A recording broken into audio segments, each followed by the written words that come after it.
గత పాలనలో గత 70 సంవత్సరాల్లో వినపడనంత దీని మీద గంజాయి మీద మనకి గత 5 ఏళ్లలో యువత నిర్వీర్యం అయిపోతే మా ప్రభుత్వం వచ్చిన తర్వాత వాటికి సెపరేట్ టాస్క్ ఫోర్స్ ఏర్పాటు చేశాం అధ్యక్ష.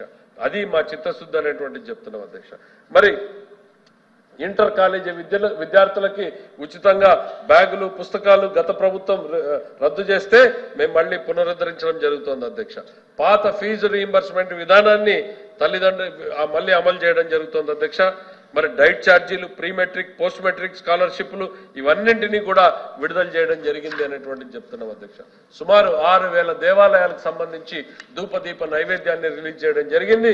గత ప్రభుత్వంలో 5,000 ఇస్తే ఇవాళ 10,000 రూపాయలు ఇవ్వడం జరుగుతోంది. అర్చకులకు 10,000 నుంచి 15,000 రూపాయలు ఇవ్వడం జరుగుతోంది అధ్యక్ష. మరి అట్లానే కేంద్ర ప్రభుత్వంతో మాట్లాడి ఆంధ్రప్రదేశ్ ప్రభుత్వానికి ఎన్నడూ లేనటువంటి విధంగా దాదాపు 9,151 కోట్ల కేటాయింపుల్ని అదనంగా తీసుకురావడం జరిగింది రైల్వే బడ్జెట్ లో అనేటువంటిది ఈ సందర్భంగా చెప్తున్నాం అధ్యక్ష. అట్లానే పన్నుల వాటాని కూడా గతంలో కన్నా ఎక్కువగా 5,776 కోట్ల రూపాయలని ఈరోజు కేంద్రం నుంచి సాధించుకున్నాం అన్నటువంటి విషయాన్ని కూడా చెప్తున్నాం అధ్యక్ష. ప్రజలు ఎట్లా అయితే నిశ్శబ్ద విప్లవాన్ని ఇచ్చారో ఈ ప్రభుత్వం కూడా నిశ్శబ్దంగా ఈ రాష్ట్ర ప్రజల పురోగతి కోసం పనిచేస్తా ఉంది అనేటువంటిది ఈ సందర్భంగా తెలియజేస్తా ఉన్నాం అధ్యక్ష.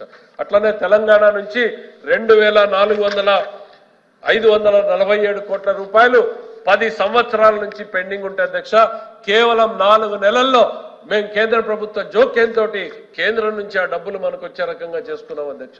ఇది ప్రభుత్వం సాధించినటువంటి విజయం కాదు అధ్యక్ష. 5 సంవత్సరాలలో కనీసం మీటింగ్ పెట్టుకోలేకపోయినటువంటి వీళ్ళు మా ముఖ్యమంత్రి గారు తెలంగాణ ముఖ్యమంత్రితో మాట్లాడారు. సమస్య పరిష్కారం కాకపోతే కేంద్ర జోక్యం చేసుకొచ్చి వీటిని విడుదల చేయించుకున్నామన్నటువంటి విషయాన్ని సందర్భంగా చెప్తున్నారు. ముఖ్యమంత్రి చంద్రబాబు నాయుడు గారు ఇవాళ ఢిల్లీకి వెళ్ళారు అంటే వారంలోనో 10 రోజుల్లోనో ఈ రాష్ట్ర ప్రజానీకానికి ఏదో ఒక మంచి వార్త ఏదో ఒక అభివృద్ధి కార్యక్రమం ప్రకటన కేంద్రం నుంచి వస్తా ఉంది అధ్యక్ష. అదే గత పాలనలో ముఖ్యమంత్రి గారు ఢిల్లీకి వెళ్తే ఆ కేసుల వాయిదాల గురించో కేసుల్లో జాప్యం చేసుకునే దాని గురించే చర్చ జరిగింది తప్ప ఏ రోజు రాష్ట్ర ప్రభుత్వ అభివృద్ధి గురించి జరగలేదు అనేటువంటిది ఈ సందర్భంగా చెప్తున్నాం అధ్యక్ష. డాక్రా మహిళలకి అప్పుల్ని 5 లక్షల నుంచి 10 లక్షల రూపాయలకు పెంచడం జరిగింది అధ్యక్ష. అన్ని జిల్లా హాస్పిటళ్లలోనూ సిటీ స్కాన్లను ఏర్పాటు చేయడం జరుగుతోంది. క్యాన్సర్ మీద అవగాహన పెంచి ప్రతి మహిళకు కూడా క్యాన్సర్ స్క్రీనింగ్ ఏర్పాటు చేయడం జరుగుతోంది అధ్యక్ష. నేతన్నలకు మేము ఏదైతే హామీ ఇచ్చామో 25 కోట్ల రూపాయలతో వాళ్ళకి ఆరోగ్య బీమాను అమలు చేయడం జరుగుతోంది అధ్యక్ష. హజ్ యాత్రికులకు 1,00,000 రూపాయలు ఇవ్వడం జరుగుతోంది. ఇమాంలకి మౌజన్లకి 10,000 రూపాయలు 5,000 రూపాయలు గౌరవ వేతనం ఇవ్వడం జరుగుతోంది అధ్యక్ష.